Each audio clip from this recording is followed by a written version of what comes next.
Eh bien, chers amis, bonjour à tous et à toutes. Nous sommes le mardi 7 mars 2023. Matthieu 23. C'est parti pour la halte spirituelle. Dans de nombreuses langues, le mot pharisien est aujourd'hui synonyme d'hypocrite.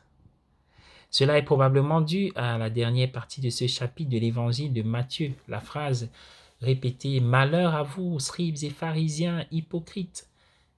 Jésus reconnaît la valeur d'une partie de ce que les pharisiens enseignent. Faites tout ce qu'ils vous enseignent. Ce à quoi ils s'opposaient, c'était plutôt le décalage entre cela et leur propre vie. Ils s'étaient fait les interprètes de la loi de Moïse. Ils sont assis sur le siège de Moïse et ils l'appliquaient sans pitié. C'était l'inverse de ce qu'ils avaient déclaré. Être aussi indulgents et aussi stricts avec les autres qu'avec eux-mêmes. Ils imposaient le fardeau de la loi aux autres, alors qu'ils jouissaient eux-mêmes de la préséance et des privilèges. Écoutez quelques lignes du Barbe sur ce sujet.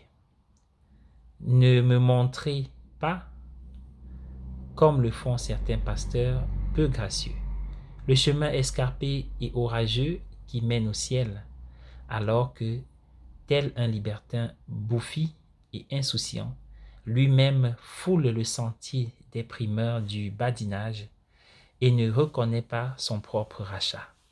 C'est moins le péché des pécheurs que l'hypocrisie des pieux qui pousse les gens à abandonner la religion. L'athéisme est principalement causé par les hypocrites religieux. Il y a l'histoire d'un rabbin qui donnait de l'argent à un ivrogne. Lorsqu'il a été critiqué pour cela, il a dit « Devrais-je être plus particulier que Dieu qui m'a donné l'argent ?» Une personne religieuse authentique ne juge pas le pécheur, mais s'identifie à lui. Comme Jésus faisait la queue avec les pécheurs pour le baptême de repentance de Jean, Marc 1, verset 9.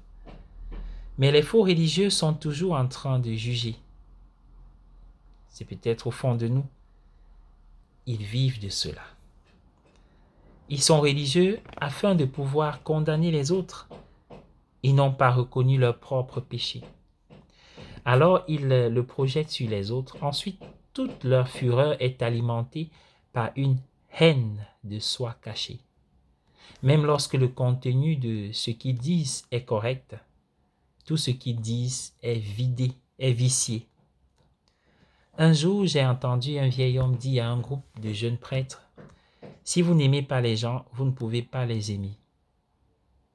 Si vous n'aimez pas les gens, vous ne pouvez pas les aimer. » Il faut déjà aimer pour appliquer la religion.